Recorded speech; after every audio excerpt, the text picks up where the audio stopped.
Miren, buenas tardes. Lo primero es, en esta semana les toca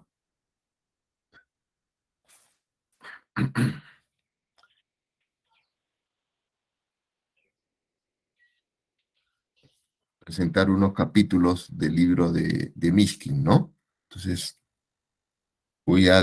vamos a ver cuatro diapositivas del libro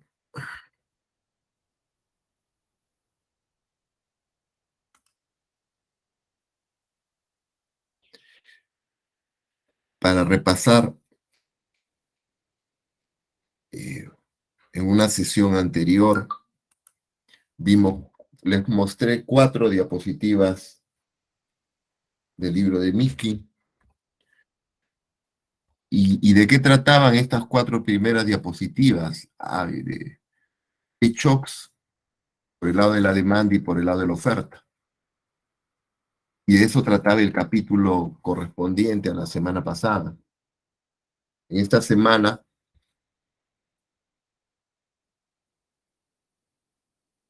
en esta semana el capítulo que han estado revisando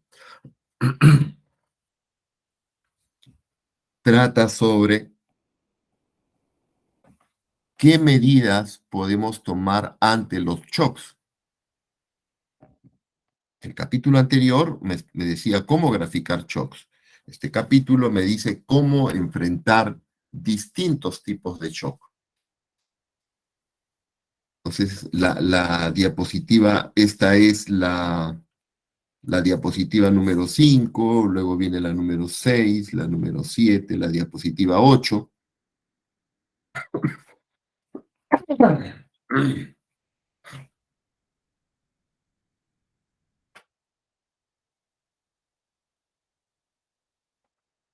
Eh, Ustedes pueden ver figura 4, la diapositiva 5 dice figura 4, choque permanente en la oferta, ¿sí? Ese es el primer caso que vamos a revisar. El siguiente es respuesta a un choque temporal de oferta. El primer caso que vamos a ver, un choque permanente de oferta y cómo responder a él. Un segundo caso es cómo responder a un choque temporal de oferta. Acá hay un choque temporal de oferta también. Ahí vamos a ver la diferencia entre la figura 5 y la figura 6. Y finalmente la figura 7, un choque temporal en la oferta, estabilización de corto plazo. Esos son, en otras palabras, cuatro casos que vamos a ver.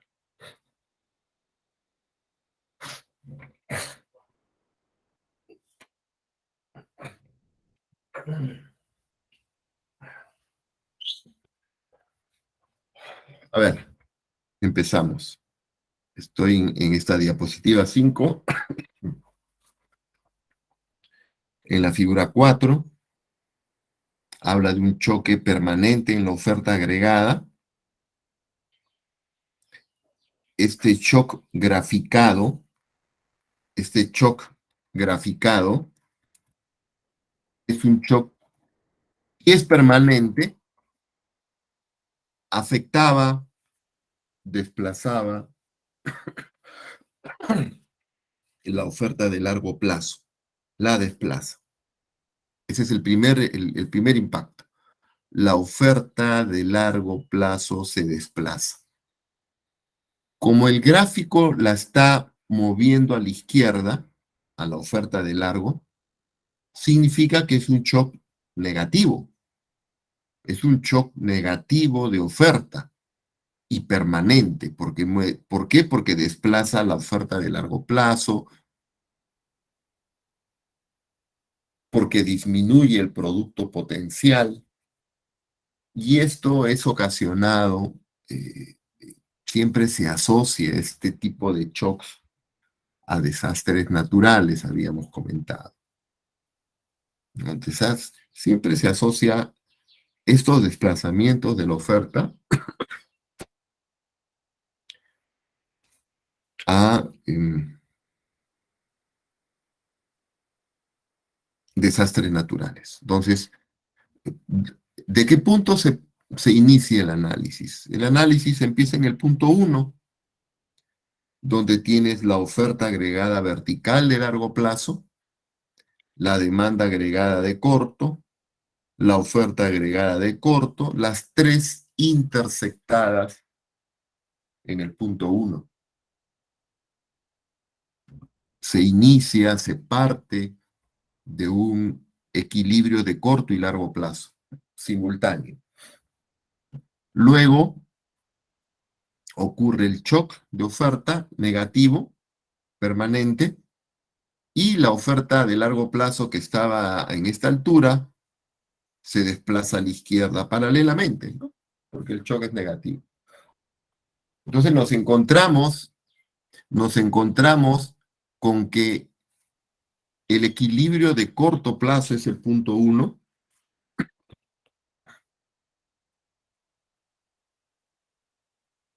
el equilibrio de corto plazo es el punto 1, demanda agregada con oferta de corto, pero la oferta de largo está a la izquierda. La oferta de largo plazo está a la izquierda. Entonces, el punto 1, en este gráfico, el punto 1 representa o significa que el nivel de producción está por encima del potencial, ¿no? Y está por encima del producto potencial porque el producto potencial acaba de caer. Por eso es que tenemos un nivel de producción por encima del potencial, porque el producto potencial es el que ha caído, el que ha sido destruido. Y aquí entra lo de la síntesis, ¿no? Si la producción supera el producto potencial, si la producción supera el producto de pleno empleo, significa que estamos contratando trabajadores por encima del nivel de pleno empleo. Significa que la tasa natural de desempleo es menor que la tasa natural de desempleo. Y en esos casos, ¿qué ocurría? ¿Cómo era el ajuste de la economía? Pues si estamos produciendo por encima del potencial, suben los salarios, suben los costos de producción y la oferta de corto y la oferta de corto plazo se desplaza hacia arriba. Entonces el equilibrio de corto plazo, ¿de dónde a dónde va? Va del punto 1 al punto 2. Ahí va el equilibrio de corto plazo. Pero el equilibrio final tiene que estar en la oferta de largo, en esta oferta vertical. Entonces, la economía se ha movido del punto 1 al punto 2, primero porque cae el producto potencial, porque tenemos un nivel de producción por encima del pleno empleo, lo que eleva salarios, costo de producción y la oferta se desplaza hacia arriba. Y la demanda agregada de corto plazo se queda donde está, llevando el equilibrio del punto 1 al punto 2. Llevando el equilibrio del punto 1 al punto 2.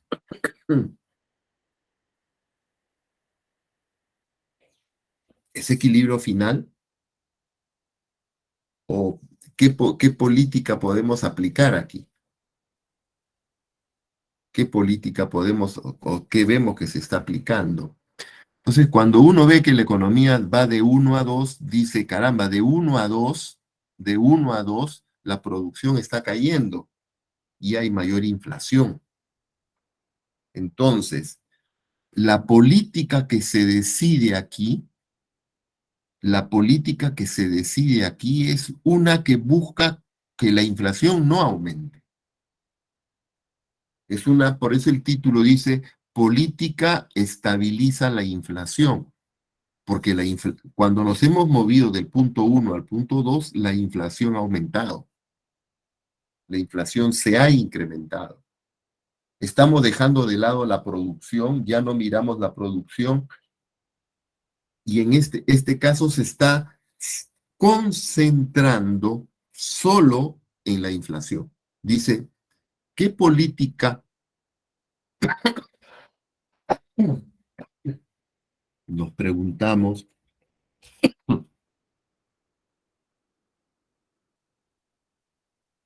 nos preguntamos, qué política debemos aplicar para que la inflación baje? Repito, empezamos en el punto uno, llegamos al punto 2 y en el punto 2 nos preguntamos, ¿qué política debo aplicar para que la inflación baje? Y simultáneamente llegue al producto potencial. Entonces, en el punto 2 se decide aplicar una política contractiva, una política que desplace la demanda agregada a la izquierda y a la vez que lleva el producto al nivel potencial, baja la inflación.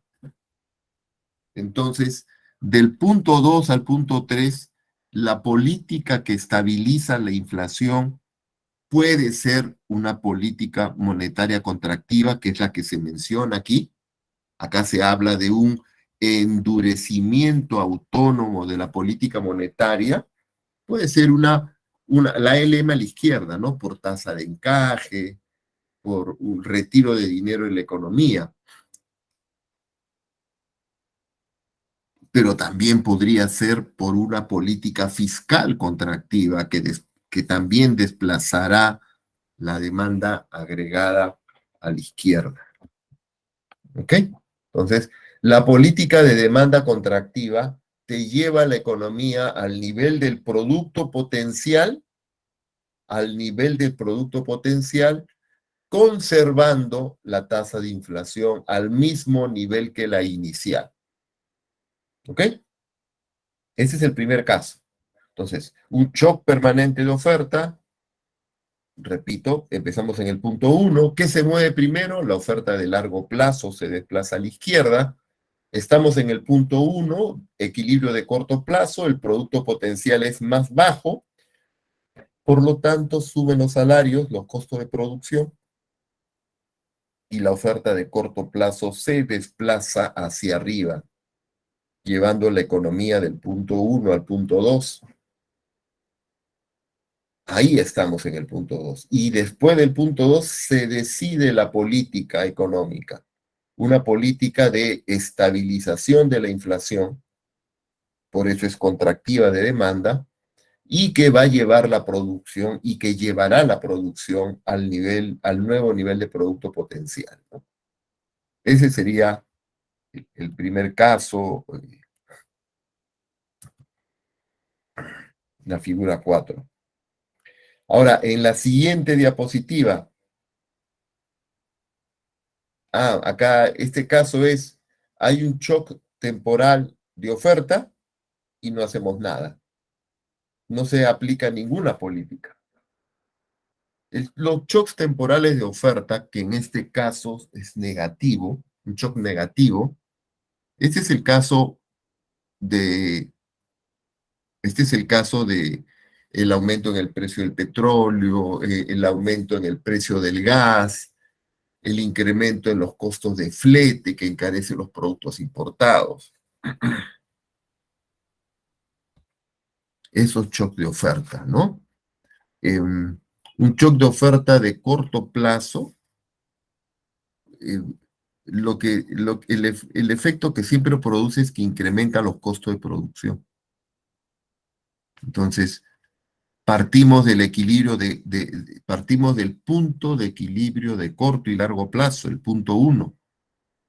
Empezamos en el punto uno. Y la oferta de corto plazo se desplaza hacia arriba, se va hacia arriba.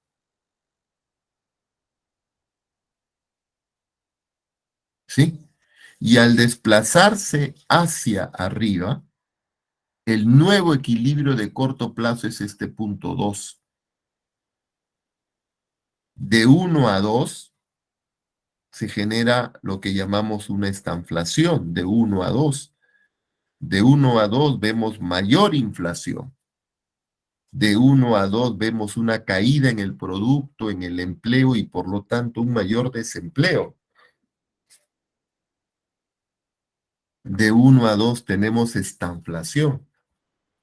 Pero ¿qué sabemos? Que es transitoria, que es temporal, porque ese costo de producción que ha aumentado es por un evento coyuntural. Una vez que pase este evento, unos meses, unas semanas, la oferta volverá a desplazarse hacia abajo. Del punto 2, si la oferta que se fue hacia arriba regresa a su posición inicial, la economía pasaría del punto 2 al punto 1. Entonces, los choques o shocks temporales de oferta, si es un shock negativo, produce una estanflación en la economía. O sea, aumenta el desempleo y aumenta la inflación. Una forma de enfrentar estos shocks es, que, curiosamente, no hacer nada. No hacer nada porque tenemos la certeza que este shock negativo, temporal, transitorio, va a durar poco tiempo y la economía retornará del punto 2 al punto 1.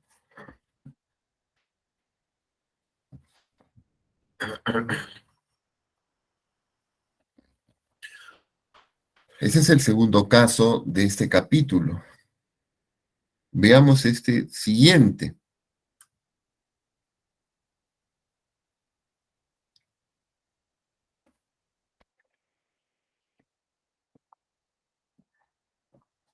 Este gráfico es lo que más se asemeja a, a lo que está ocurriendo hoy en el mundo, ¿no? Es lo que más se asemeja a lo que está pasando hoy.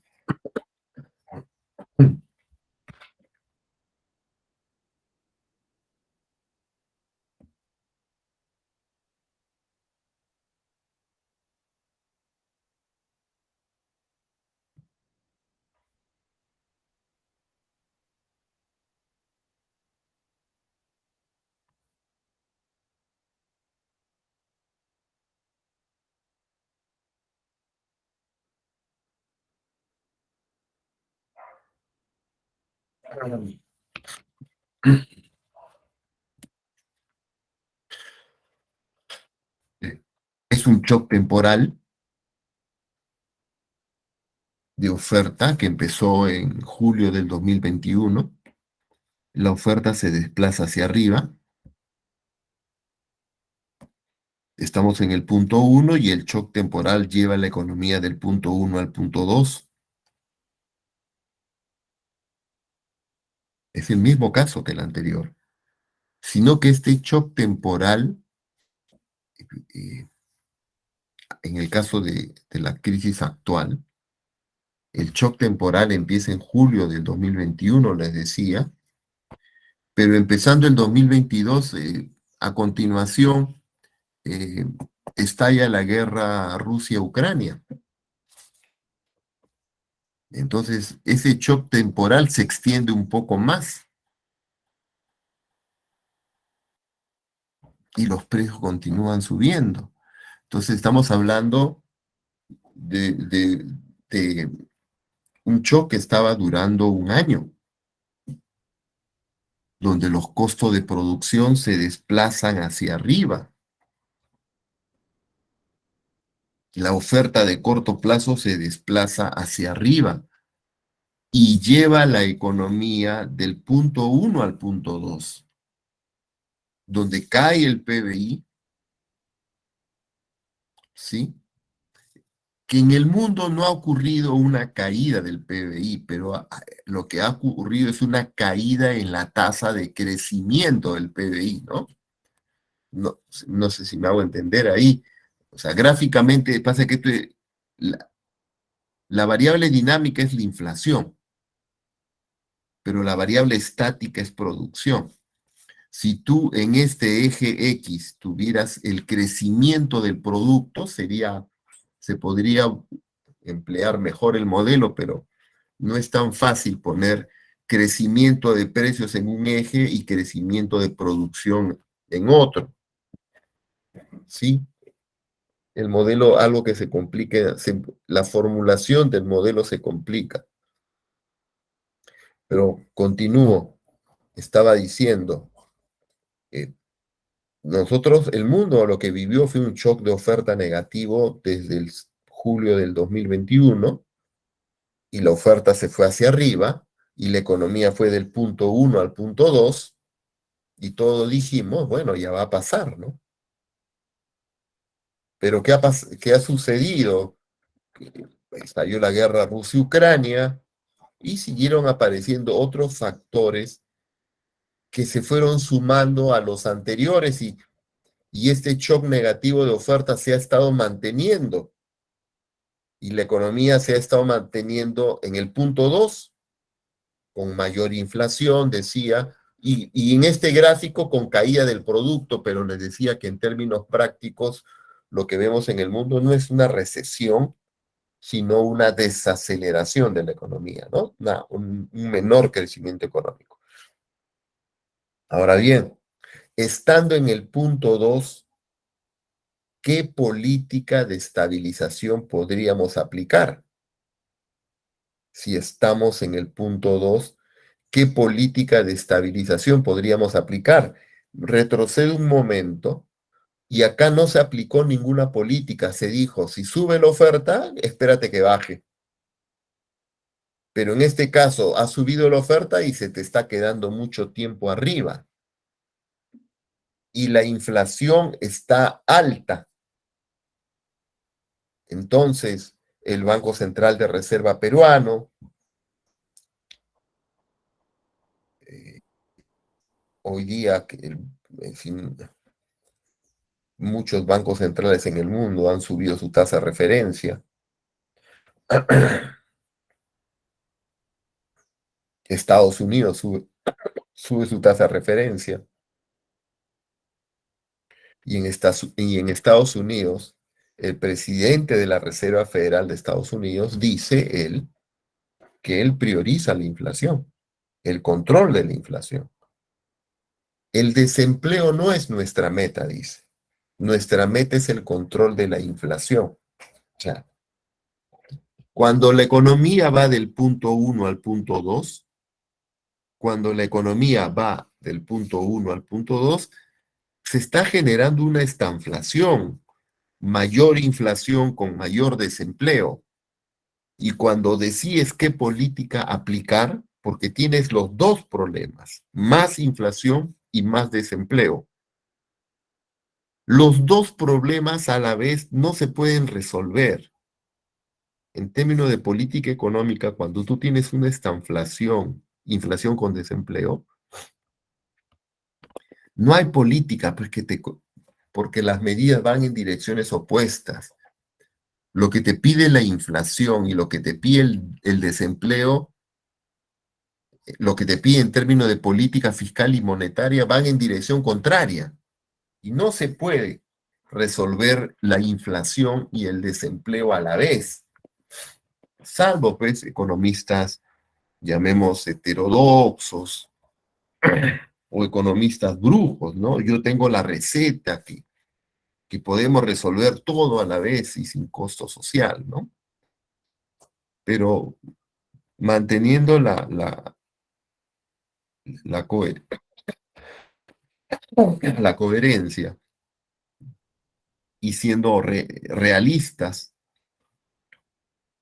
encontrándonos en una estanflación, aquí en el gráfico nos están mostrando que ante la inflación y el desempleo, lo que se proponen es bajar la inflación. Lo que se decide es bajar la inflación. Este gráfico nos muestra lo que ahora ha decidido el Banco Central peruano, lo que ha decidido la Reserva Federal.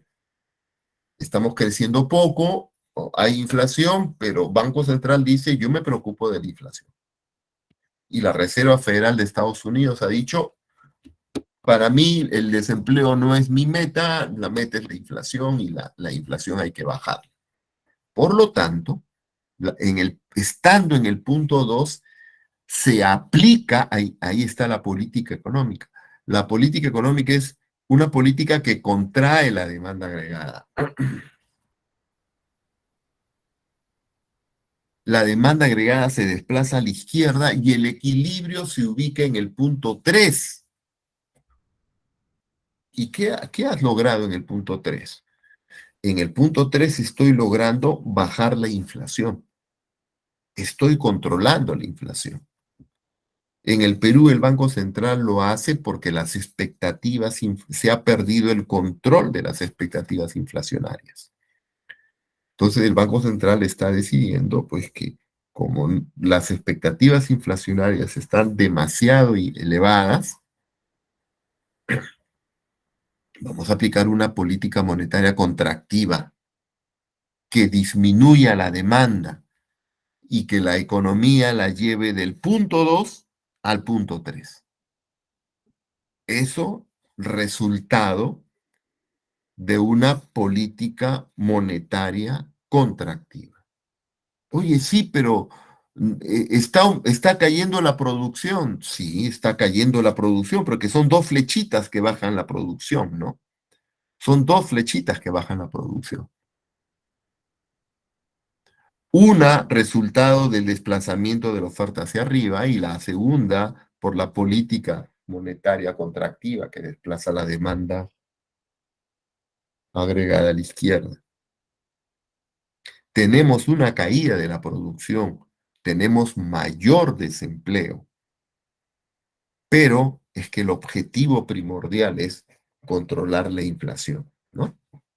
Esa es una dualidad que se enfrentan algunos gobiernos, algunos ministros de economía, entre o controlo la inflación o controlo el desempleo. Y una crítica marxista, me acuerdo de los años 90, era esa, ¿no?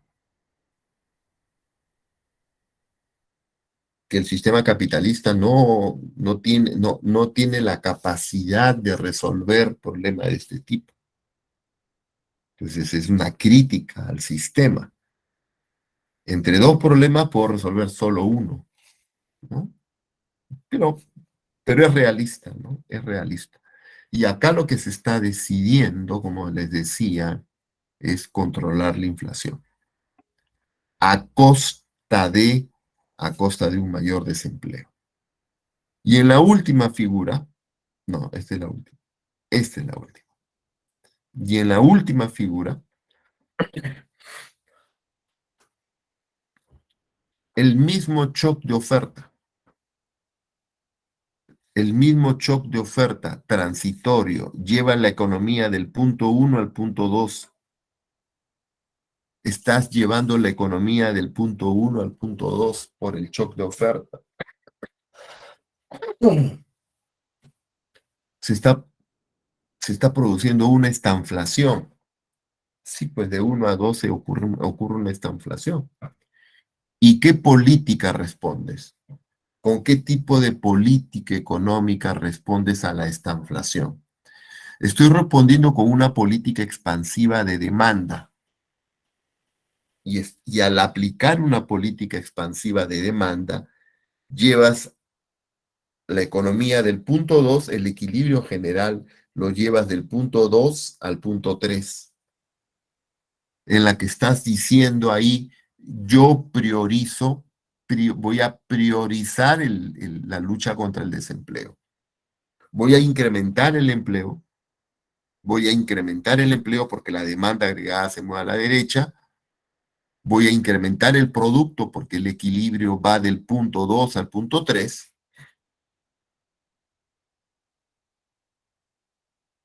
pero a costa de una mayor inflación, ¿no? Entonces, la estabilización de la producción tiene un costo, el costo es la inflación.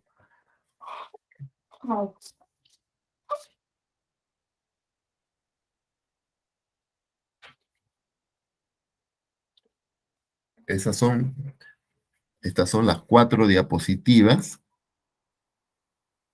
Shock permanente, shock transitorio sin hacer nada, shock transitorio controlando la inflación, shock transitorio controlando el desempleo. Esos son los cuatro casos importantes que están en el capítulo que se les ha dejado, ¿sí?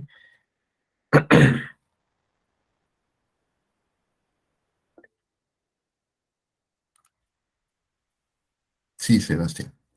Sí, profesor, en la figura 6 entonces es como que lo que se está tratando de hacer es para controlar la inflación es lo que está, A las 6, ajá, ya. en la figura 6 lo que está sacrificando, por así decirlo, es el empleo y la producción que se está viendo, ¿no? Que está Sí, aún. exactamente es eso, exactamente, Y caso contrario, en la figura 7 es para mantener una producción, se lleva a una mayor inflación. exactamente. Ah, qué por. Y ahí depende de la decisión del policymaker, que le llaman, ¿no? Del hacedor de política, del ministro.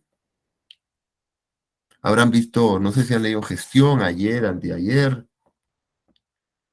este, el ministro de Economía, economista sanmarquino, el actual ministro de Economía, diciendo, no, voy a coordinar política monetaria con el Banco Central. Y alguien de Moody's, creo que ha sido, ¿no? Muy triste su comentario, el de Moody's. Uno puede ser oposición, pero este, algo de nivel debes de tener, ¿no? Entonces, decir que hay cierto riesgo sobre el Banco Central, de la autonomía del Banco Central, ¿por qué el MEF se quiere reunir con el BCR si el BCR debe ser autónomo? Escándalo, escándalo, titular de gestión, no lo es, ¿no? Pues toda la vida coordinado el Ministerio de Economía con el BCR. Para la pandemia tuvieron que coordinar, ahí sí valía. Y ahora el ministro dice, voy a coordinar con el BCR y ¡prum! Hay unos comentarios que creo que no lo han escuchado ustedes, pero en otros sitios quiere influir, parece que lo quieren aburrir al presidente del Banco Central, etcétera. Dice, no, pues, natural. El ministro de Economía puede decir al BCR, oye, BCR, un favor, no subas tanto la tasa de referencia. El MEF le puede decir al BCR, ya el BCR decidirá nomás. El BCR dirá sí, no. Ahora, es decisión del Banco Central, pero que coordine, que hable, no significa que me estoy entrometiendo, ¿no? Sino que el Banco Central está subiendo bastante la tasa de referencia. Y es porque mira las expectativas inflacionarias que deberían estar entre 1 y 3%, las expectativas, y están por encima de 5%, porque el shock que era temporal y debió ser temporal, por razones exógenas, está durando más tiempo de lo que debiera ser. Entonces, ese shock de oferta que mueve la oferta de corto plazo hacia arriba, hoy está quedándose hacia arriba mucho rato. ¿A qué hora baja? Entonces, el BCR ha dicho, para mí, el Banco Central ha dicho, para mí, además que mi ley orgánica, la Constitución dice control de la inflación. Y no porque la Constitución lo diga, pues, ¿no? Sino porque ha quedado demostrado que la inflación afecta mucho más a la gente pobre, ¿no? El impuesto de inflación impacta más en la gente pobre. Entonces el BCR yo creo que no va a cambiar su política monetaria porque el ministro de Economía vaya a hablar con él. Lo escucha, conversa, coordina entre comillas, pero toma su decisión autónoma. Punto. Y la decisión, yo me imagino, va a ser todavía subir la tasa de referencia hasta que las expectativas inflacionarias aflojen, pues. Es como que a ti te toma acá veo dos nombres, ¿no? A Rodrigo le están tomando un examen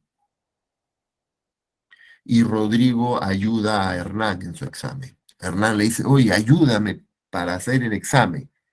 Y Rodrigo lo ayuda. Están coordinando, pero Rodrigo lo ayuda más incluso, ¿no? Entonces, y al final la nota sale Hernán aprobado y Rodrigo desaprobado. O sea que no vas a hacer eso, pues, ¿no? Yo no voy a ayudar para yo quedar mal o yo salir mal, sabiendo que mi tarea es el control de la inflación para proteger así el poder adquisitivo de la población, sobre todo de la población más pobre, ¿no?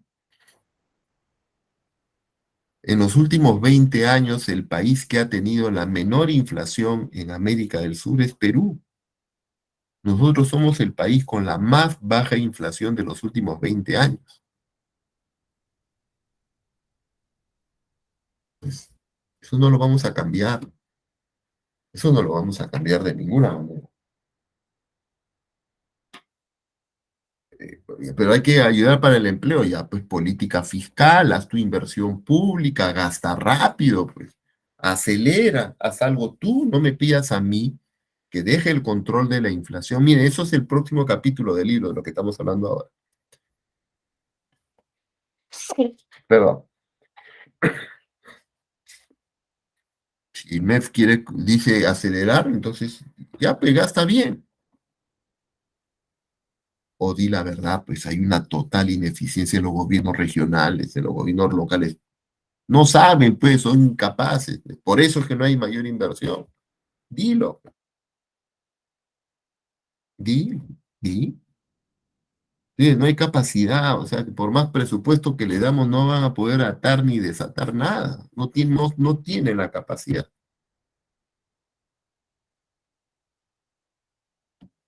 Puede coordinar, bueno, puede coordinar, pero no va a influir, pues, no va a determinar la política monetaria.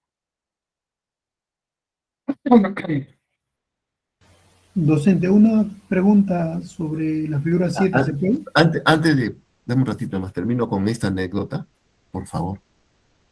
Recuerdo en el gobierno, no, creo que fue en el gobierno de Humala, para, para acelerar la inversión pública, se formó una comisión de alto nivel, ¿ya? Esa comisión es que a los burócratas le encanta formar. Era el ministro de Economía, el ministro de la Producción, el, el, el presidente del Consejo de Ministros, cuatro personas. Entonces, cada gobierno regional tenía que rendirle cuentas a estos, al ministro de Economía, al ministro de la Producción. Cada gobierno regional, ¿no? Entonces, y dentro de los gobiernos regionales, los locales tenían que rendirle cuentas al regional de cómo iba la inversión pública, y así, ¿no? En cadena. O sea, como decir, mira, vas a tener que rendirle cuentas al más alto nivel. Y se avanzó en inversión pública, en avance de inversión pública, no se logró nada. Esas comisiones de alto nivel no caminan, no resultan. José, dime, perdón. Ahora sí. Sí, en la figura número 7, bueno, se habla de cómo se puede estabilizar y justo hace hincapié, bueno, al control del desempleo, ¿no? Cambiando, en este caso, o incrementando la producción. Eh, mi pregunta es la siguiente, bueno, eso es lo que me explicó en la 7, pero el, el Estado, o bueno, en los que son parte del Estado, no solamente el gobierno, sino también gobierno regional, muchas veces la capacidad de gestión no está tan bien definida o no está tan bien orientada. Y si la hay, se va con desmanes, o sea, eh, sobre presupuestos de obra, adendas y todo lo demás. Y eso también afecta o no afecta, o incrementa o no incrementa parte de los procesos de inflación. Eso era mi pregunta, docente. Ah, a ver, si te entiendo. Me estás hablando que las obras, como son sobrevaloradas, eso puede generar inflación. Sí, tiene que ver porque a veces son sobrevaloradas y también se corren el tiempo. Digamos, está hecho para 4 años, lo alargas, ¿no? 4 años, 8 años, 10 años. Solamente el caso del proyecto Olmos, ese demoró desde 1980 y recién se vino a terminar en el 2013 o 14. Claro. Sí, a ver, si estamos en el caso 7 y tú dices, para llevar la economía del punto 2 al punto 3 vamos a aplicar política monetaria expansiva y vamos a aplicar política fiscal expansiva. Esa política fiscal este, no es tan eficiente, ¿no? Por dos razones. Una porque la política fiscal no es tan eficiente. Una por lo que tú comentas, ¿no? La, eh, La el, gestión.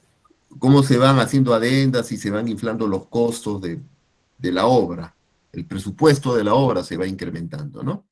Entonces, cuando tú aumentas el presupuesto, eso lo que ocasiona es que, no es que genere inflación, lo que ocasiona es eh, que el gobierno tenga que asignarle más presupuesto. Entonces, te puede imaginar, ¿cómo lo puedo decir? La obra, el gasto vale 100, pero al final terminas gastando 180. Entonces, eso obliga al gobierno a subir impuestos o a endeudarse para poder terminar todo el gasto, todas las obras, porque todas están subiendo su valorización. Si era 100, valen 180. El gobierno va a tener que utilizar impuestos, el gobierno se va a tener que endeudar. Entonces, la recuperación del empleo y la producción se hace más lenta. ¿Por qué razón? Porque está subiendo impuestos y subiendo impuestos es o tratando de destinar más impuestos, más de lo que recaudas para financiar obras, te va contrayendo o te va restando en algo la recuperación de la demanda agregada. ¿Sí? Y en cuanto a los plazos también, pues tú puedes decir, para irnos del punto 2 al punto 3 vamos a hacer obras en gobiernos regionales y locales. Sí, pues, pero la velocidad es demasiado lenta, entonces la recuperación de 2 a 3 demora más tiempo del que debiera ser, ¿no? Eso es cierto, pero eso ya son detalles que se escapan a nuestro curso de macroeconomía. Nuestro curso de macroeconomía dice, para ir de 2 a 3 aplica o política fiscal o política monetaria, ¿no? Pero estamos comentando que la política monetaria, digamos, es mucho más rápida y la política fiscal es mucho más lenta porque siempre presenta rezagos en la ejecución, en el manejo de los recursos. Hay una serie de problemas en términos de la ejecución de la inversión pública, que es mucho más lenta que la inversión privada, ¿no? Y así como tú estás comentando el caso de Olmos, creo, eh, una vez tuve una reunión con gente de Cusco, y este caso y estoy seguro que deben haber muchos casos como el que voy a comentar. Es como que tú dices, para estas tierras del Cusco necesitan un sistema de riego. Creo que dijeron sistema de riego por inundación. Vamos a utilizar este sistema de riego por inundación. Lo vamos a implementar y vamos a hacer esta obra, sistema de riego por inundación. Y pasó 1 año, 2 años, 3 años, 4 años y no lo terminaba. De poquito en poquito. Bueno, y la tecnología avanza, entonces, y ese sistema de riego 4 años después ya no era el mejor. Habían sistemas de riego mucho más, con mayor productividad que el que estaban implementando en Cusco. ¿Y qué lo que hicieron? Bueno, para reducir el impacto negativo, eh, ter- o sea, siguieron alargando el proyecto. Le doy poquito, poquito, poquito, poquito, poquito, poquito, para terminarlo en más años, porque yo sé que al final ya no lo voy a usar. Me dije entender. Entonces, miren cómo este, se desperdician un montón de recursos, pues. sobre todo en gobiernos regionales y en gobiernos locales, ¿no? No que se resienten, pero cuando le dicen eso se resienten, se amargan. Critican la centralización, pero con descentralización muchas veces las cosas no caminan bien, ¿ok? Bien, esto es lo del trabajo. Eh, sí, el proyecto Chavimochic, no sé si también ha tenido sus trabas, pero también han sido trabas legales a eso. Ya, ahora sí. Eso es respecto al trabajo, ¿sí? Ahora, a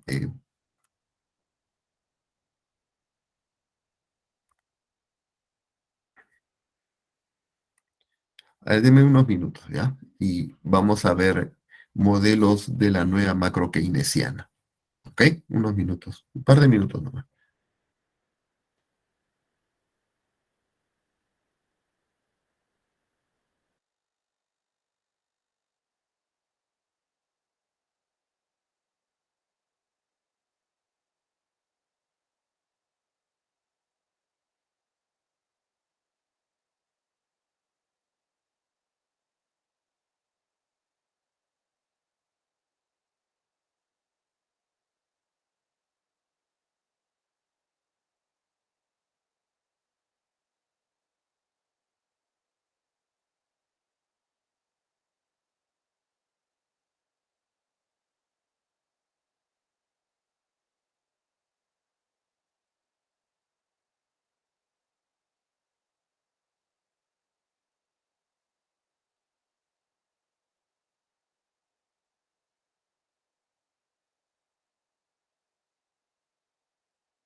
Bien. Em, a ver, nosotros estamos, este,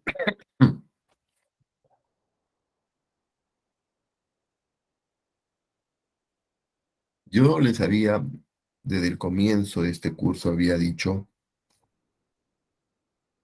que Macroeconomía uno es un curso donde nos presentan los distintos modelos macroeconómicos en orden histórico, ¿sí?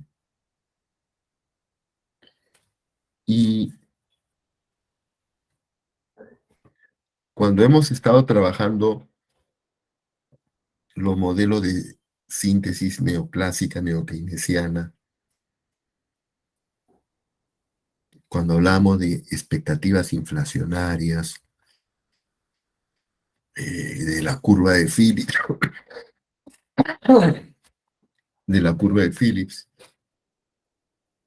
eh,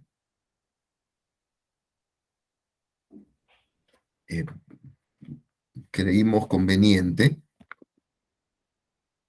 recurrir al libro de Mishkin, porque utiliza el modelo de síntesis y hace distintos casos de política económica, ¿no? Analiza shocks y política económica, sobre todo política monetaria, porque les había dicho que era un libro de política monetaria.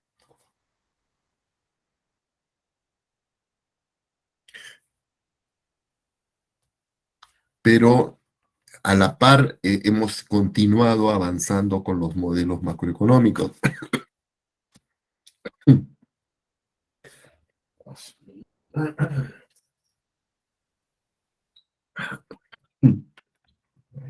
Vimos el ciclo monetario de negocios.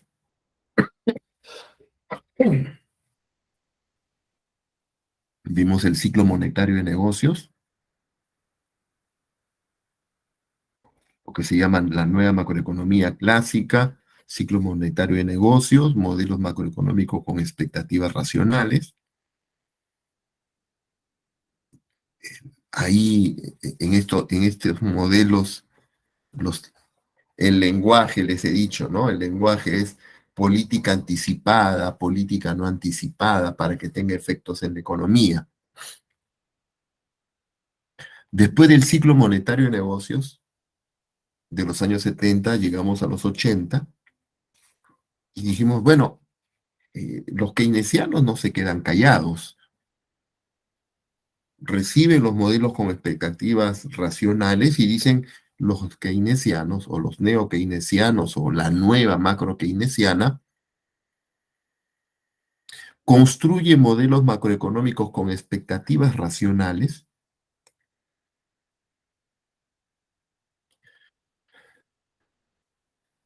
y sigue insistiendo con que la oferta agregada tiene pendiente positiva, ¿no? Oiga, la oferta agregada tiene pendiente positiva. Y no solo en corto plazo, como dice la síntesis, o no solo en corto plazo mientras la información no llega a los trabajadores. O sea, la oferta tiene pendiente positiva, la de corto plazo, porque tenemos expectativas adaptativas según la síntesis neoclásica neokeynesiana. Según la nueva macroeconomía clásica, porque los trabajadores no diferencian entre precio relativo, precio absoluto, porque una mejora en el salario nominal lo consideran ellos incremento en el salario real, porque el aumento de precios no es identificado por los trabajadores, pero sí por las empresas. Pero una vez que las expectativas que son racionales, una vez que estas expectativas se corrijan, la oferta agregada vuelve a ser vertical. Estoy hablando del ciclo monetario de negocios. Estoy hablando de la nueva macroclásica. Pero la nueva macro keynesiana dice, no, no, no, no. La nueva macro keynesiana dice, los contratos salariales que siempre existen en la vida y se van firmando día a día, es una explicación, los contratos salariales, de por qué los salarios pueden estar fijos.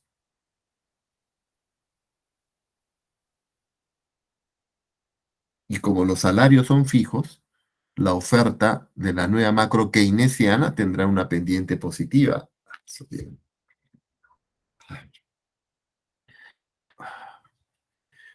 Vimos un segundo modelo el modelo que se llama costos de menú. Eso fue lo que vimos la última reunión. ¿De qué trata el modelo de costos de menú?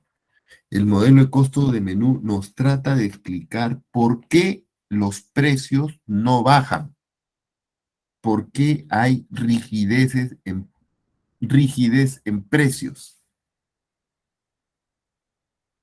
¿sí? Y hablamos de una estructura de mercado que se llamaba competencia monopolística. Hay empresas que que diferencian su producto y que cobran un precio más alto y que de ninguna manera, ante caídas de demanda, no van a bajar sus precios, pues, porque bajar sus precios significa que esa supuesta diferenciación de producto no existe. Y estas empresas tratan de mantener sus precios fijos, aunque haya mayor competencia, aunque la demanda esté deprimida, las empresas mantienen sus precios fijos. Otra razón por la cual las empresas no bajan precios es para evitar una guerra de precios. Y la guerra de precios destruye empresas.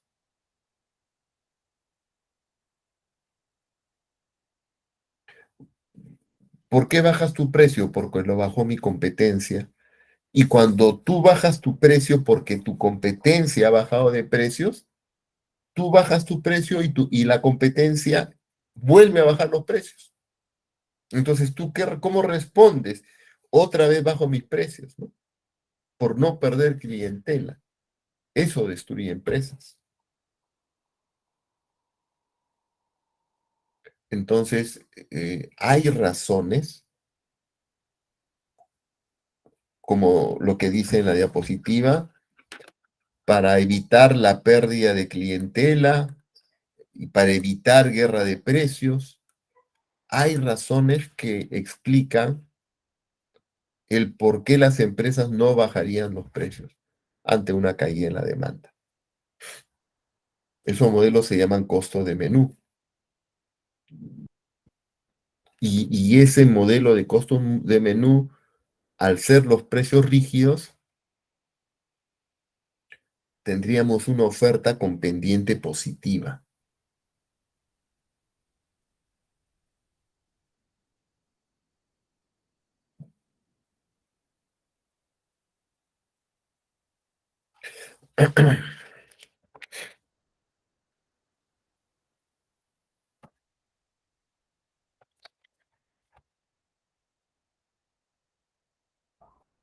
Acá hay otro modelo que se llama el modelo de salario de eficiencia,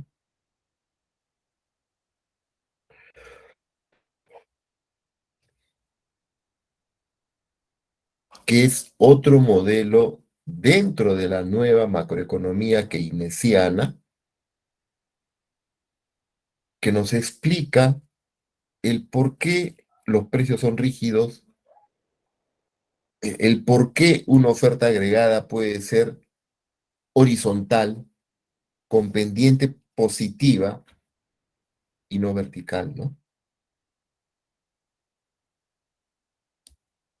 Todos estos modelos eh, todos los modelos que estamos viendo, los keynesianos, algo importante, no es que el modelo, a ver, no es un solo modelo el que te explica la oferta agregada con pendiente positiva. Nosotros tenemos oferta agregada con pendiente positiva porque existen contratos salariales, porque existen costos de menú, van dos razones, y tercera, por los salarios de eficiencia. Ya van tres razones que explican por qué la oferta agregada tiene pendiente positiva. No es una sola razón, es la combinación de estos modelos las que dan sustento a pensar en una oferta agregada con pendiente positiva. Expliquemos el tema del el modelo de salario de eficiencia, ¿no? Este siguiente modelo. que lo explica muy interesante el libro de Freud. Freud empieza hablando de Henry Ford, ¿no? Famoso y que da inicio a la industria automovilística en Estados Unidos, el siglo pasado, a inicio del siglo pasado. Eh, Cuando el salario mínimo creo que estaba 5 u 8 dólares, él pone en su empresa, paga a sus trabajadores $12 por hora, por encima de lo que estaba en el equilibrio de mercado. ¿Y cuál es la justificación de Henry Ford de pagar un salario más alto por encima del equilibrio de mercado? Porque quería incentivar a sus trabajadores. ¿A qué? A que sean más eficientes, a que sean más productivos, a que no dejen la empresa tan rápido, a evitar lo que dice en la diapositiva, una menor rotación de trabajadores. Cuando hay menor rotación de trabajadores, tu trabajador, el que tienes en tu empresa, acumula más experiencia, ¿no? Ahí tiene una curva de aprendizaje. Si acumula experiencia, se hace más eficiente y por lo tanto su productividad aumenta.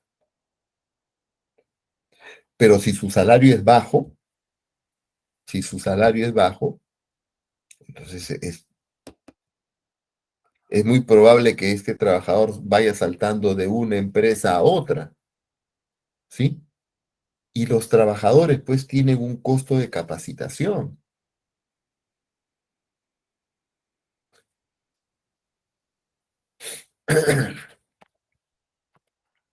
El salario de eficiencia es aquel salario que se le paga al trabajador que está por encima del precio de mercado, por encima del salario de equilibrio de mercado.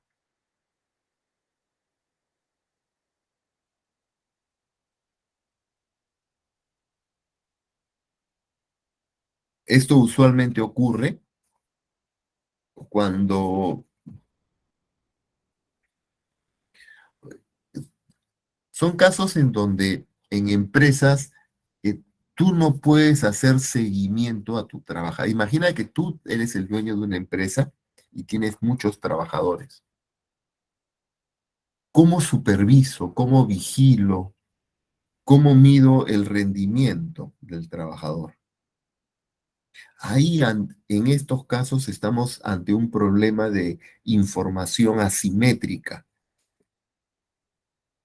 eh, donde el empleador no sabe si es que el trabajador está rindiendo o no está rindiendo. Entonces, cómo se puede enfrentar a este problema? Pagando un salario de eficiencia, un salario mayor, que motive, que incentive al trabajador a ser más eficiente. Su eficiencia dependerá del salario real que le pago, lo que señala acá el libro. Su eficiencia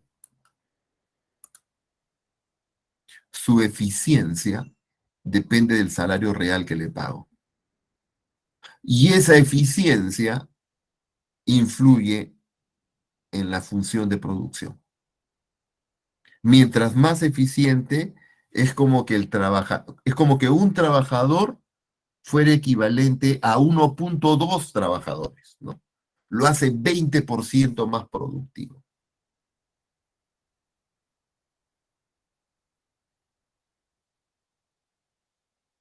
Evidentemente, si yo pago poco salario, ¿qué va a pasar con la eficiencia del trabajador? Si el salario es bajo, la productividad de ese trabajador disminuye y entonces mis costos de producción aumentan.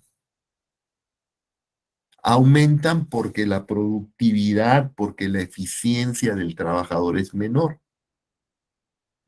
En cambio, mientras el salario real es más alto, Mientras el salario real es más alto, el trabajador es más eficiente, me muestra una mayor productividad y una mayor productividad, la productividad es la inversa del costo marginal en micro 1, baja los costos de producción.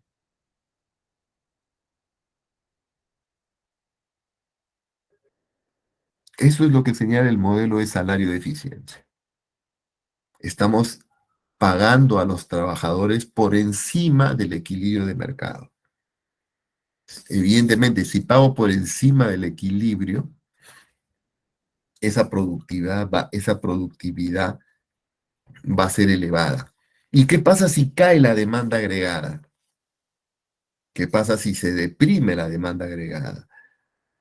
Eh, eh, la empresa decide mantener el salario fijo, no deteriora el salario real. Si cae la demanda, eso provoca desempleo. Si cae la demanda agregada, baja el empleo, bajan los salarios, ok, pero vamos a encontrar empresas, no todas, vamos a encontrar empresas que cuando cae la demanda, ojo, cae la demanda, está bajando, la demanda agregada está bajando el nivel de precios, la empresa no baja el salario nominal, lo mantiene fijo.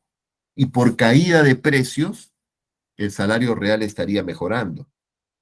Y la empresa prefiere mantener ese salario real elevado con tal de evitar pérdidas en eficiencia de los trabajadores.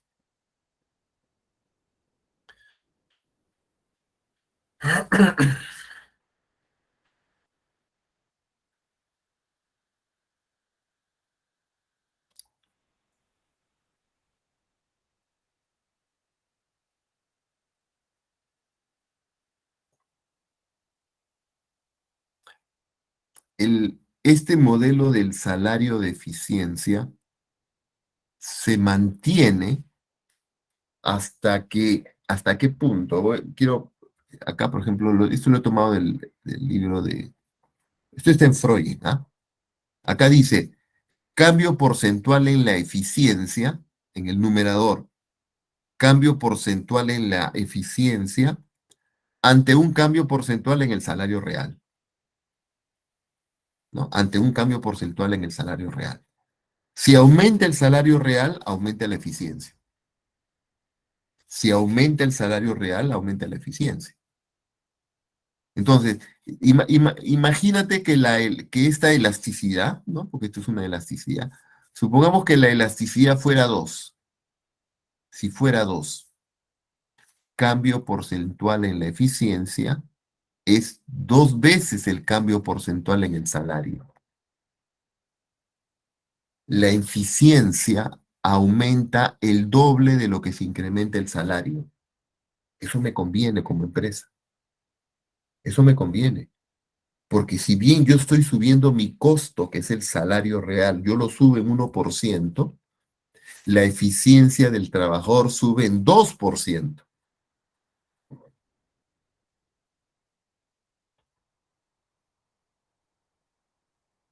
Entonces no hay ninguna duda, podemos seguir subiendo el salario real, porque la eficiencia está creciendo en 2 veces. ¿Hasta qué punto puedo subir el salario real? ¿Cuál es el nivel óptimo del salario real?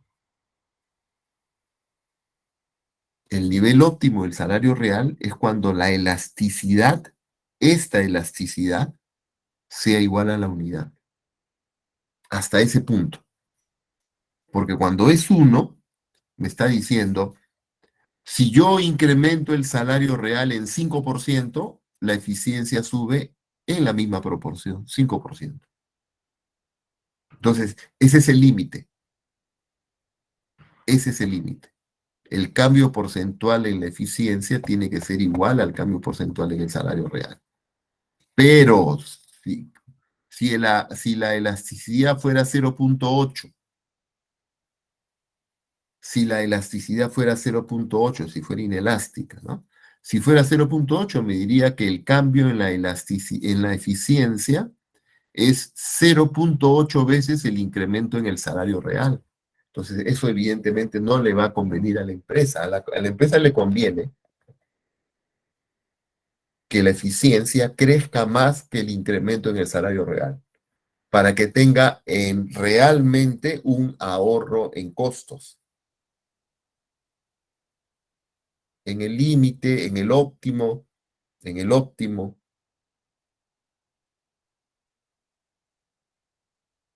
En el óptimo, el salario real óptimo que optimiza la eficiencia se logra cuando esta elasticidad es igual a la unidad, ¿no? Entonces, este es el modelo del salario real, del modelo del salario de eficiencia. Obedece, como les comentaba hace unos momentos, obedece a los problemas de control, de información asimétrica entre empresario y trabajador, ¿no?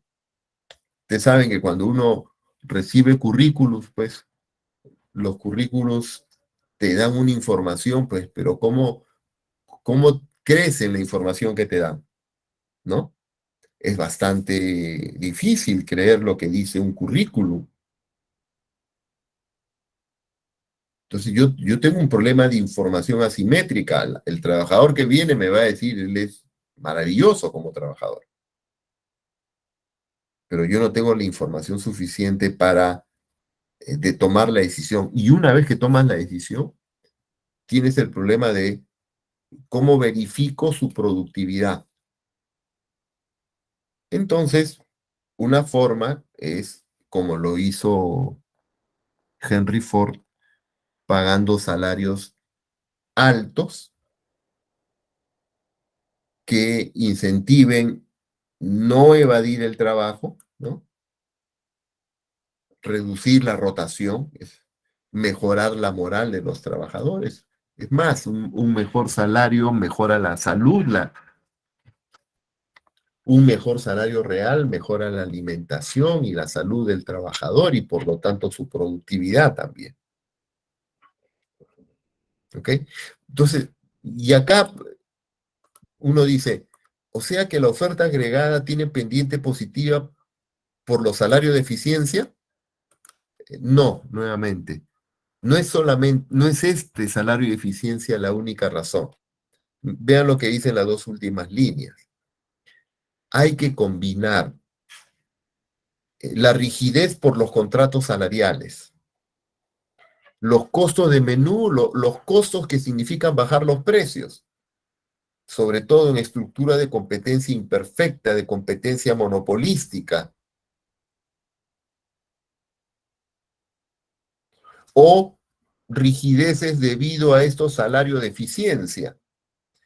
Combinando los tres simultáneamente, la existencia de contratos salariales, costo de menú y salario de eficiencia, la combinación de los tres, la existencia de estos tres modelos a la vez, nos conducen a que tengamos una oferta agregada con pendiente positivo. ¿Sí? Eso es lo que postula la nueva macro keynesiana.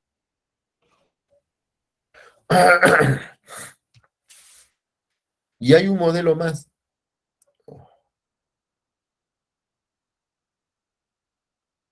Y hay un modelito más acá.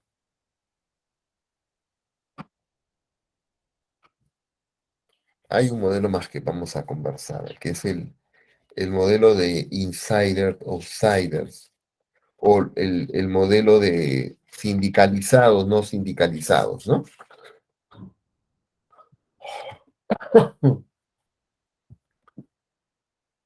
En la nueva macro clásica, en la síntesis neoclásica neokeynesiana, tú puedes desviarte del pleno empleo, pero luego tú puedes desviarte del pleno empleo, de la oferta vertical de pleno empleo, tú te puedes alejar de la tasa natural de desempleo. Según la síntesis, a mediano y largo plazo vas a volver a la tasa natural de desempleo. Según la nueva macro clásica ciclo monetario de negocios, una vez que pase la política no anticipada y las expectativas se corrijan, volveremos al pleno empleo, volveremos a la tasa natural de desempleo. Esa es toda la corriente, lo que dice la síntesis y lo que dice la nueva macroclásica. Pero los neo-keynesianos, en los modelos que estamos hablando y en este que vamos a mencionar, y en este que vamos a hablar, cuestionan el concepto tasa natural de desempleo. Y es obvio que cuestionen la tasa natural de desempleo porque para ellos la oferta tiene pendiente positiva, pues en el largo plazo. La oferta tiene pendiente positiva en largo plazo.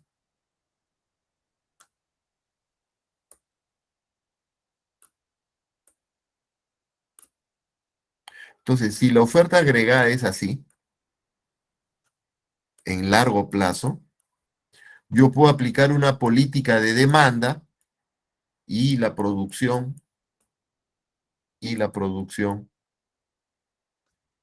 aumenta, ¿sí o no? Ahí está. Muy sencillo.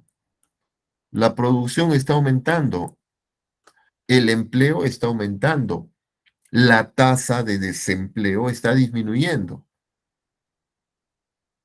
porque la oferta agregada tiene pendiente positiva por salarios, por contratos salariales, costos de menú, salario de eficiencia, porque hay trabajadores insider, outsiders. Por esas 4 razones, la oferta agregada es pendiente positiva a largo plazo. Entonces, no es verdad pues que la economía aumenta, el producto aumenta y luego retornamos al pleno empleo. No es verdad que el desempleo disminuye temporalmente y luego vuelves al desempleo natural. No, para los keynesianos no. Los keynesianos o los neo-keynesianos en estos modelos macros nos quieren decir que eso no ocurre.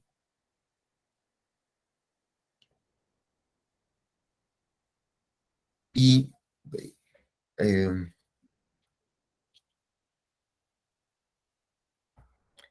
podemos pensar imagínense la Gran Depresión, o que hoy ocurra una crisis muy severa, muy fuerte, una recesión que dure una buena cantidad de años. ¿Sí? No estoy diciendo, acá he movido la demanda a la derecha, ¿no? Acá lo que hemos hecho es mover la demanda a la derecha, pero lo que me estoy refiriendo ahora es, ¿qué pasaría si la demanda agregada cae y cae una buena cantidad de tiempo? 2 años, 3 años. ¿Estás seguro que vas a volver a la tasa natural de desempleo? Por ejemplo, algunos neokeynesianos señalan que si un desempleo, si una caída de la demanda dura mucho tiempo, los trabajadores que pierden su empleo, ¿sí? Van quedando rezagados en el tiempo. Sus conocimientos van quedando deteriorados en el tiempo. Nosotros sabemos, por ejemplo, que los activos fijos se deprecian, ¿no? El capital físico, las maquinarias, los equipos, la tecnología, el capital físico se deteriora, se deprecia. Y así como el capital físico se deprecia, el capital humano también. Y la depreciación del capital humano es mucho más rápida mucho más acelerada que hace 20 años, que hace 30 años. Miren, les cuento, yo a veces digo, ¿no? ¿Cuándo fue mi última maestría? El siglo pasado.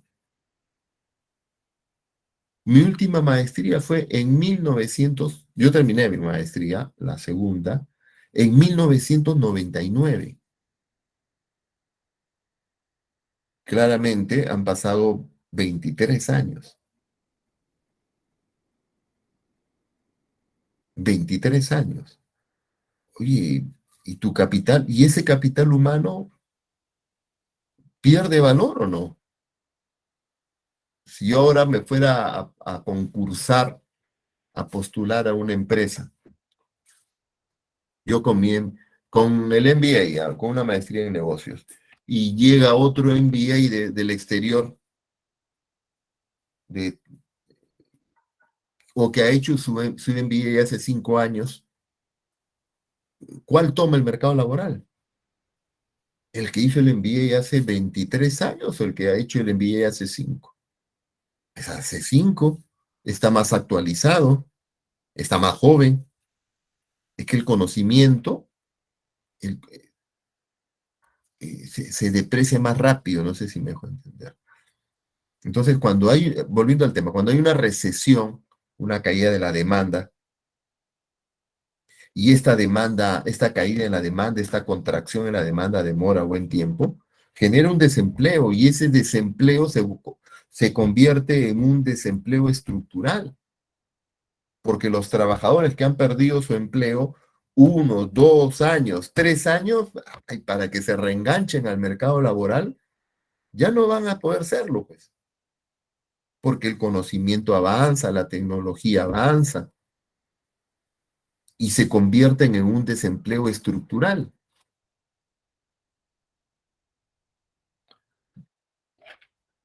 A ver, para recordar, porque sospecho que no se acuerdan de esto. ¿Qué cosa era el desempleo natural?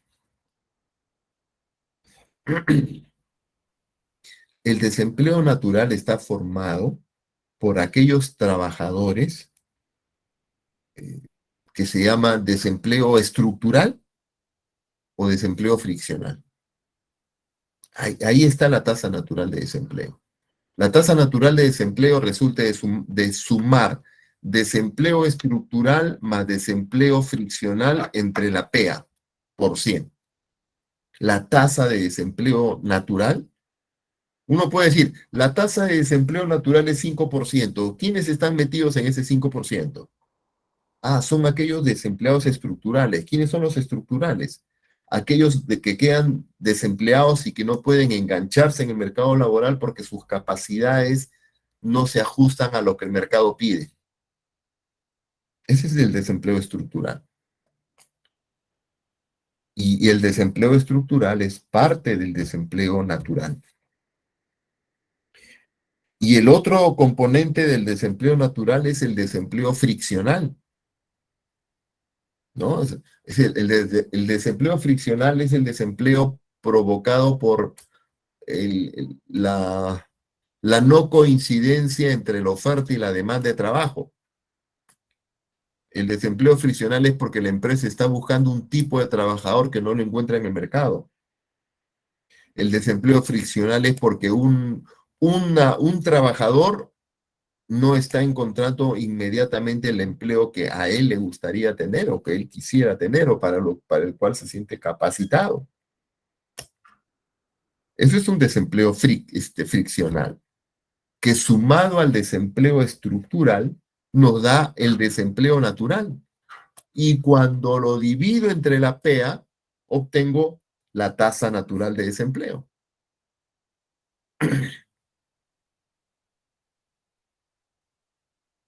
Cuando estamos en el punto en pleno empleo, ¿hay desempleo? Sí, en pleno empleo hay desempleo, se llama el desempleo natural.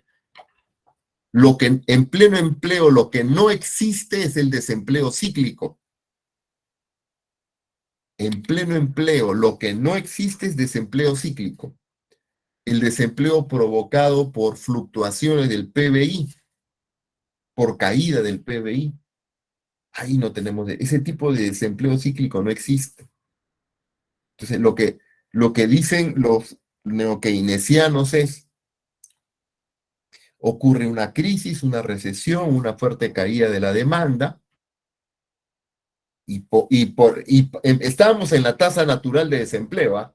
Estábamos en pleno empleo, en el producto potencial, con una tasa natural de desempleo y se cae la demanda. Y se cae la demanda. Se cae la demanda, cae el PBI, cae el empleo y aparece el desempleo cíclico, que antes no teníamos, porque antes estábamos en pleno empleo con desempleo natural. Ya, hay desempleo cíclico, pero ese desempleo cíclico dura tanto tiempo que esos trabajadores se convierten en desempleo estructural. Es decir, que ya no podrán reengancharse en el mercado laboral. Y si ya no pueden reengancharse en el mercado, aunque se recupere la economía, ¿dónde terminan estos desempleados? Ahora llamados estructurales. Entonces, el desempleo estructural se suma a la tasa natural de desempleo. Se suma a la tasa natural de desempleo. Voy a poner ejemplo numérico. Hay 50... Señores, ha caído la demanda, ha caído el PBI, ha caído el empleo. ¿Cuánto ha caído el empleo? 50.000 personas están desempleadas. ¿Cómo se llaman a estos desempleados? Desempleo cíclico. Desempleo cíclico, 50.000 por la caída del PBI. ¿Ok? Ya, pero de los 50.000, 30.000 se recupera la economía. De los 50.000, 30.000 regresan a estar empleados. Pero de ellos, 20.000, los 20.000 restantes, 20.000 ya no tienen la capacidad, las habilidades para reinsertarse en el mercado laboral. ¿Qué va a pasar con estas personas? Van a quedar como desempleo estructural. ¿Y dónde los contabilizo? Ah, esto los vas a sumar al desempleo natural. Oye, entonces, el desempleo natural está aumentando. Sí, pues porque antes no estaban estos 20.000 y ahora se están sumando. Entonces, cuando pasa la crisis y la economía se reactiva, tú terminas con una tasa natural de desempleo mayor que la inicial, porque se han sumado 20.000 más, pues. Hay 20.000 trabajadores con desempleo estructural que se suman al desempleo natural. Entonces, cuando ocurre una crisis, dicen los neo-keynesianos, cuando ocurre una crisis, esta crisis de caída de la demanda aumenta el desempleo, ¿sí? Y cuando tú dices, ya acabó la crisis, vamos a volver a la tasa natural de desempleo, ya no volvemos a la misma tasa natural de desempleo, porque ahora vamos a tener una tasa natural de desempleo mayor. ¿Por qué razón? ¿Una razón? Te digo una. Una razón, porque se incrementó el desempleo estructural. Porque de esos 50.000 que perdieron su puesto de trabajo, 20.000 se quedaron rezagados, sin las capacidades para conseguir un empleo. Y se sumaron al desempleo estructural. Y otra razón es que cuando el desempleo demora, cuando el desempleo, o sea, cuando no hay trabajo, cuando el desempleo demora, lo que ocurre es que el trabajador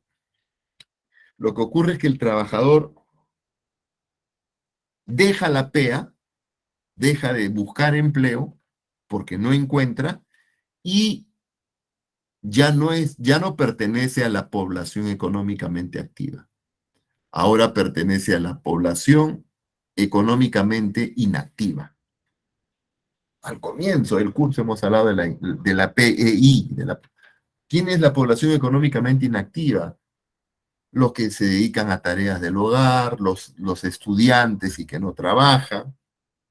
Entonces, cuando las crisis son duraderas, se incrementa la población económicamente inactiva. cae la población económicamente activa y la tasa natural de desempleo se incrementa.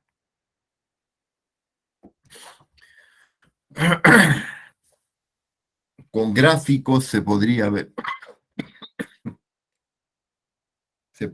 mejor esto, pero a ver, voy acá a la diapositiva porque lo que quería transmitir creo que ya lo he hecho, ¿no? Acá dice, ya, el modelo que vamos a ver explica altas y persistentes tasas de desempleo, aun cuando la causa inicial haya terminado. Aun cuando la causa inicial haya terminado. O sea, ocurre una caída de la demanda, una contracción de la demanda agregada y aumenta el desempleo. Desaparece la contracción de la demanda, pero vuelves al pleno empleo, ya no vuelves al pleno empleo.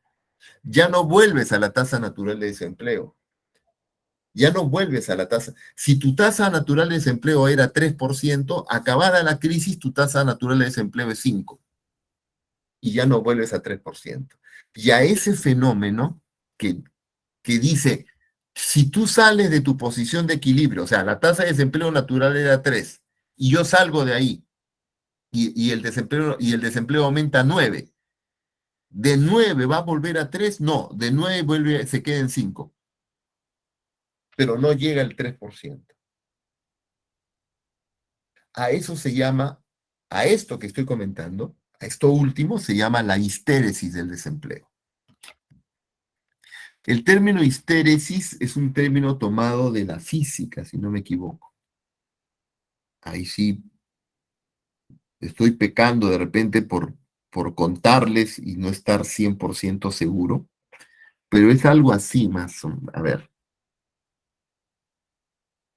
En física siempre hablan de barras, ¿no? De barras, como de los fierros de las columnas, barras, ¿no? Entonces, si usted tiene una barra y la dobla por la mitad, no la rompe, la dobla por la mitad la barra.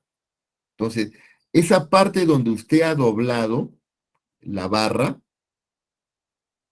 ahí hay un cambio en el orden de los átomos, de la composición molecular de la barra, justo donde lo ha doblado.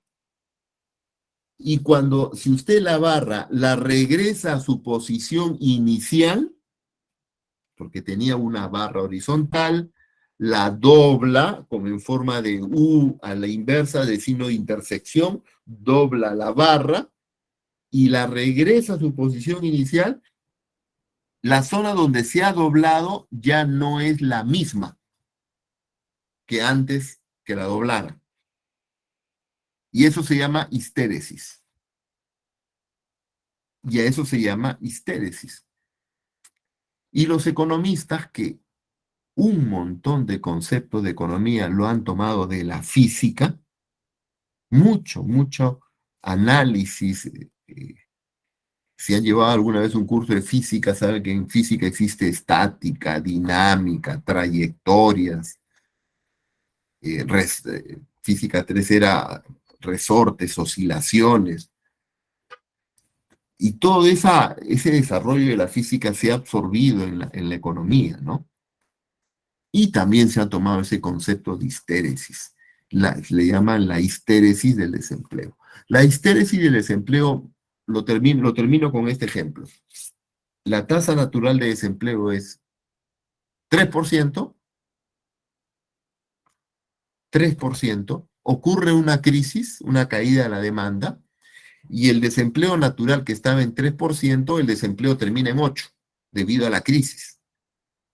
Termina la crisis, según la nueva macroclásica y según la síntesis neoclásica neokeynesiana, estando en 8 deberíamos volver al 3%, a la misma tasa natural inicial. Y lo que dice la histéresis es que de 8 no volvemos a 3, sino nos quedamos en 5%.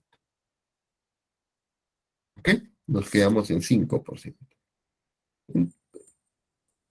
Una de las razones, les decía, porque el desempleo cíclico se convierte en estructural, porque sin que el desempleo provoca que la gente abandone el mercado laboral, no busca empleo y se suma a la población económicamente inactiva. Y una tercera razón por qué ocurre esta histéresis del desempleo es este modelo que vamos a explicar a continuación, ¿sí? Este modelo habla de, de, de la existencia de sindicatos, ¿de acuerdo? Insiders es un trabajador que está dentro del mercado laboral, que tiene un empleo, ¿ok? Y outsiders son los trabajadores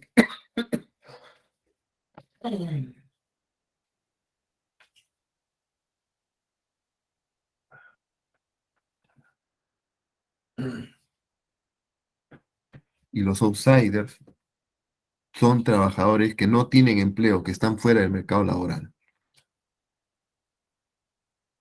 Y dentro de los trabajadores que están en el mercado laboral, que están empleados, ¿sí? Tenemos trabajadores empleados, pero una fracción de ellos, una parte de ellos, no la mayoría, se encuentran sindicalizados. ¿Ok? O sea, eh, de todos los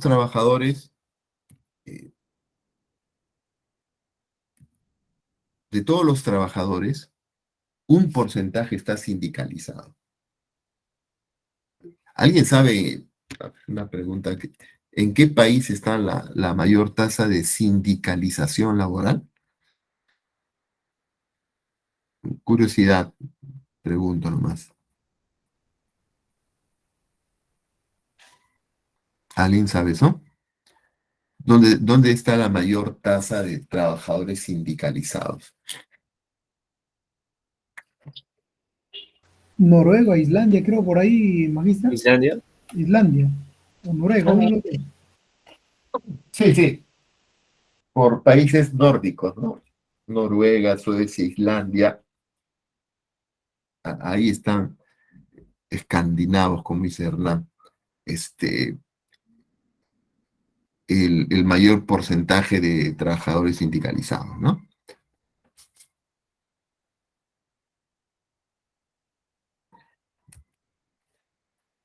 Entonces, los trabajadores que están sindicalizados, pero que no son la mayoría, tienen el poder para fijar salarios.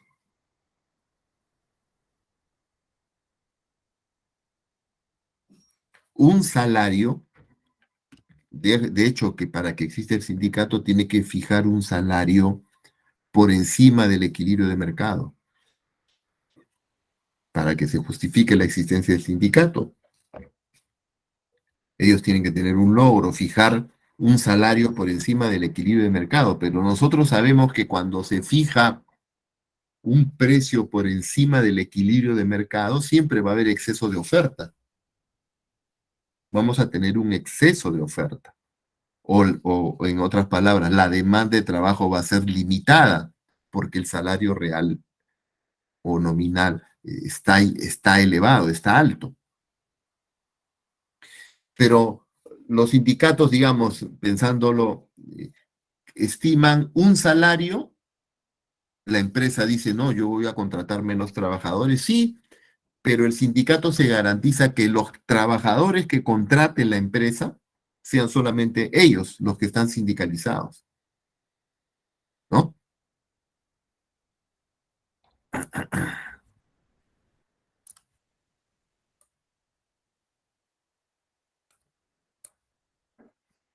Esto lo podemos graficar así, por acá.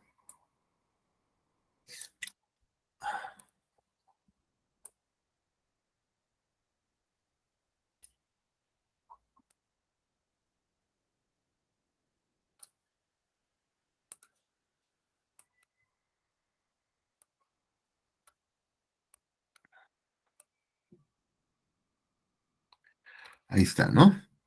El salario que fije el sindicato está aquí. Estos son los trabajadores contratados.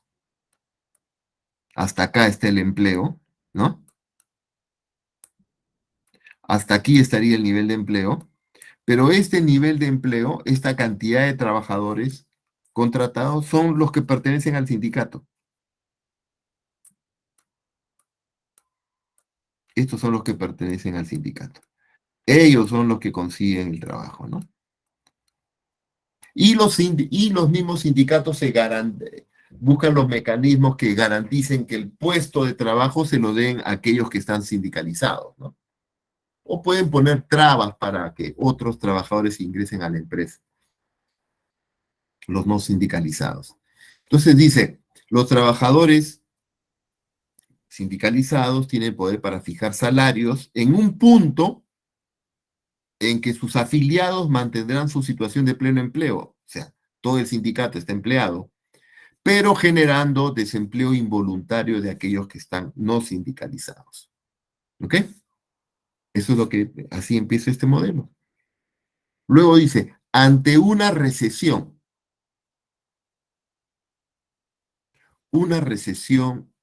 ay, ojalá que no me cambien los colores todos.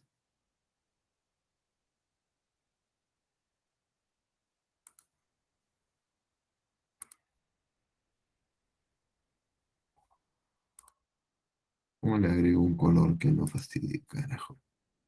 Lo cambia. Bueno. Ante una recesión significaría que la empresa contrataría menos trabajadores. ¿Cierto? ¿Qué es una recesión? Una recesión significa una caída del producto, por lo tanto la demanda de trabajo se desplaza a la izquierda. ¿Ok? Dice, ante una recesión se producen despidos permanentes. Ok, vamos a reducir trabajadores. Y algunos trabajadores que estaban sindicalizados también quedan fuera, un grupo de ellos quedan fuera. ¿Ok? Un grupo de ellos quedan fuera. Está cayendo la demanda y el empleo a este salario fijo quedaría hasta aquí nada más, ¿no? Estos serían los únicos que mantendrían empleo al salario fijo. Una vez terminada la recesión,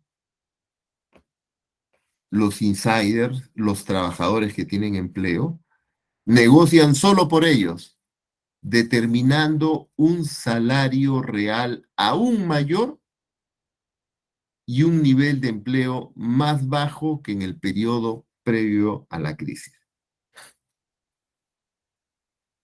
Una vez terminada la recesión, la demanda vuelve a su nivel inicial.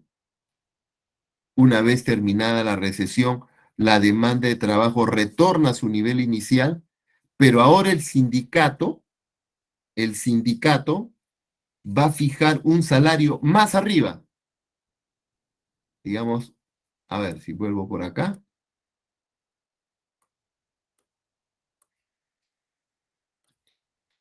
Este es el tamaño del nuevo sindicato. Este es el tamaño del nuevo sindicato. Entonces va a fijar un salario por acá. Por acá va a fijar el nuevo salario. El nuevo tamaño del sindicato.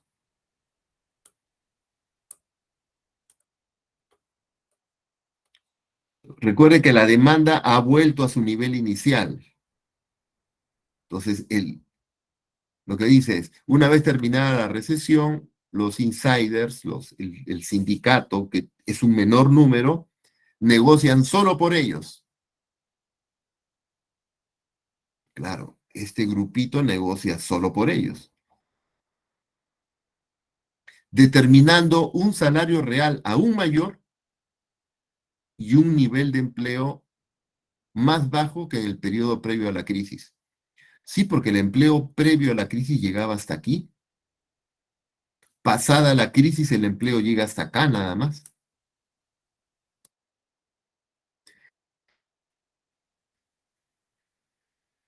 El desempleo pasado provoca un desempleo actual al hacer que los sindicalizados se conviertan en no sindicalizados. Se refiere en estas dos líneas, dos líneas, se refiere a este grupo que ha perdido su empleo.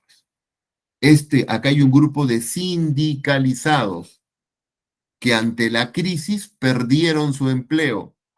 Y si pierden su empleo, se convierten en no sindicalizados.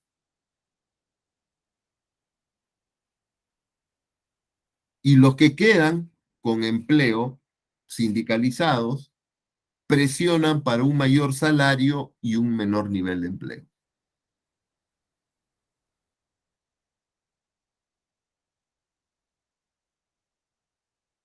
Ahora, cómo es que un sindicato puede tener tanta fuerza para fijar el salario, para no generar empleo? ¿Cómo es que puede lograr este beneficio para ellos? Porque los sindicatos pelean, pues, evidentemente, solamente por sus afiliados, ¿no?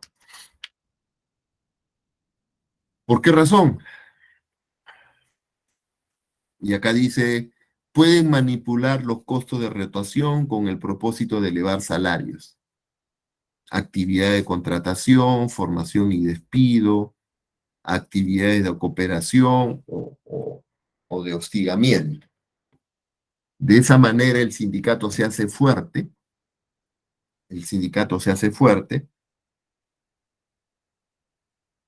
y logra, el sindicato se hace fuerte y logra eh, establecer sus condiciones, ¿no? Un mayor salario, un menor nivel de empleo. Lo que me está diciendo el modelo es que terminada la crisis,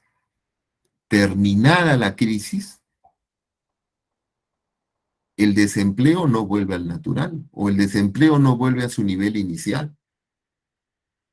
Terminada la crisis, el desempleo no vuelve a su nivel inicial. Entonces, estamos ante una histéresis del desempleo. Repito, terminado el shock de demanda que contrajo la economía, que contrajo el empleo y que aumentó el desempleo, pasado este fenómeno, la economía no vuelve al pleno empleo. Eso es lo que conocemos como el modelo del insider-outsider. Y repito, ¿este modelo por sí solo me va a explicar una oferta agregada con pendiente positiva? No, pues es imposible pensar que este modelo solito nos va a explicar una oferta agregada con pendiente positiva, ¿no? O la existencia de salarios rígidos, ¿no? Habría que definir, oiga, en qué tipo de industrias, en qué tipo de sectores productivos podemos encontrar este tipo de mercado laboral y este tipo de condiciones, ¿no?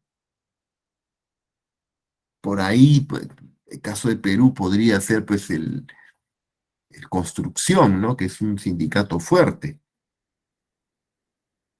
¿no? Sabemos que el Construcción son bravos ahí. Esto podría ser en el sector construcción.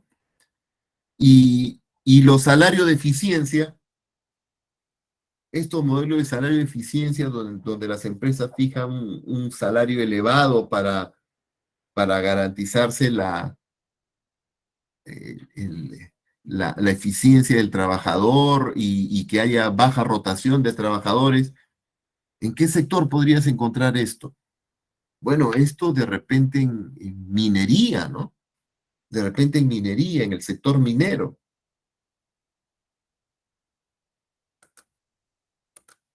Y el modelo de costo de menú, esto de pérdida potencial de clientel y por lo tanto no bajo los precios, o para evitar guerra de precios. ¿En qué mercado se encuentra esto? Mercado de competencia imperfecta.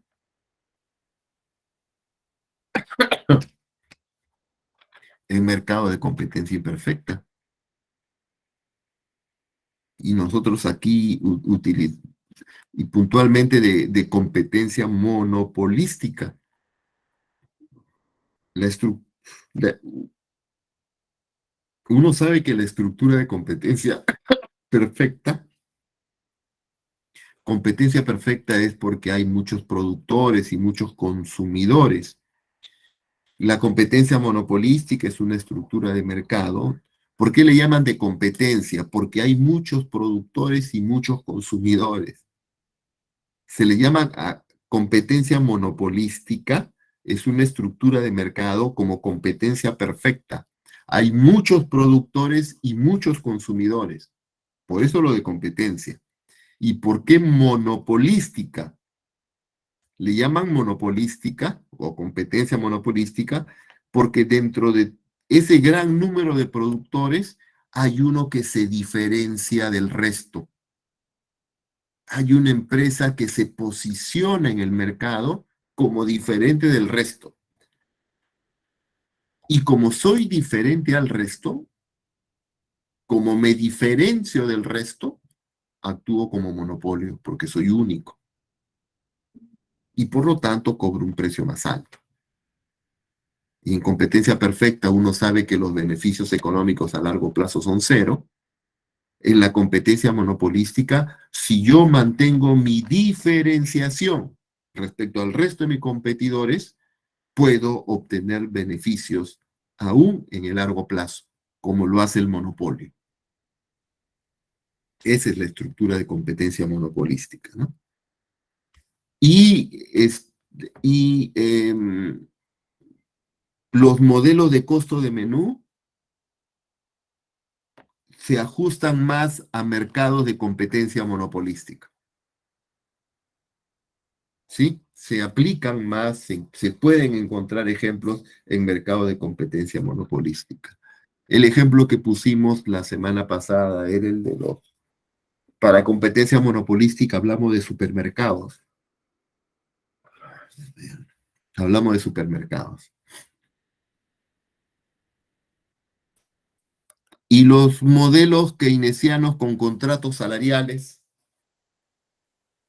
donde el salario permanece fijo.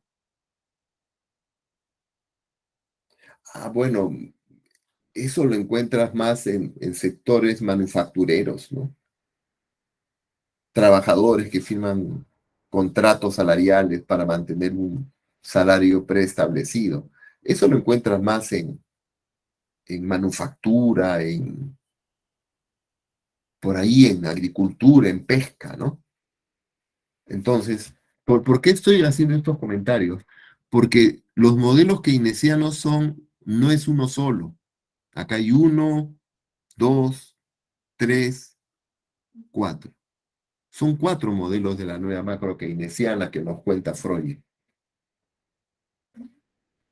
Pero los cuatro son modelos microeconómicos, diríamos. Se aplican para determinadas estructuras de mercado, se aplican para determinadas características. Pero que los cuatro en conjunto nos llevan a pensar en una oferta agregada con pendiente positiva, ¿no? Una oferta agregada con pendiente positiva en el largo plazo. Y si es así, si la oferta agregada de la economía tiene pendiente positiva a largo plazo, entonces las políticas que proponía Keynes, las políticas de demanda, si son efectivas, las políticas de demanda sí aumentan la producción y aumentan el empleo. Y el dinero es no neutral, pues. Entonces, eso es lo que uno concluye con estos modelos de la nueva macro keynesiana, ¿ok?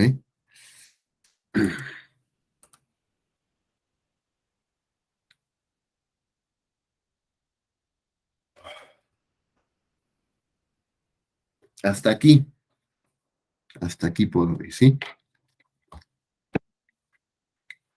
Tenemos algunos comentarios, por favor,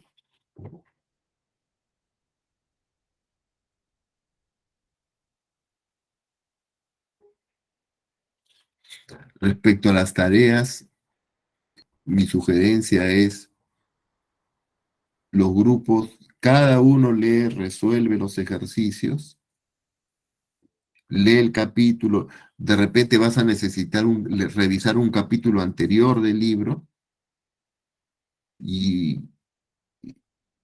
y después resuelve las preguntas y después en grupo una pequeña reunión, una reunión breve para que discutan los grupos las respuestas que han hecho, ¿sí? Eso para que aprovechen la tarea y terminemos bien el curso. Necesitamos levantar más este curso. ¿Ok? ¿Alguna pregunta? Sí, docente. Esos trabajitos que nos ha dejado, ¿se van a considerar como prácticas durante todo el curso? Como son tres, Sí, sí, de hecho, lo va a ayudar para el promedio. ya. Ok, Mira, gracias. yo los promedios, yo lo que busco es que con los exámenes traten de aprobar y con los trabajos suma el promedio, ¿sí? Para que el promedio salga más alto. Eso es. Pero hay que tratar de aprobar con los exámenes. Y una sugerencia, docente. ¿Usted cree que se podría dar la próxima semana, por ejemplo, o un día que usted pueda, una susti del primer parcial, por favor? ¿Cree que sea posible? Este,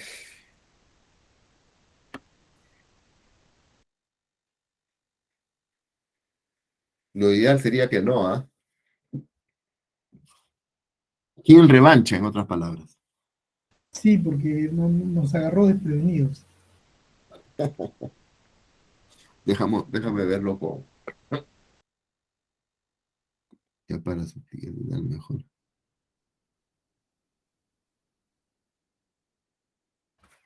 Ahí vemos, ¿sí? Lo converso Con la delegada, con Marjorie, docente. con Mario. ¿Sí? Ya. Voy a parar la grabación. Todavía no estoy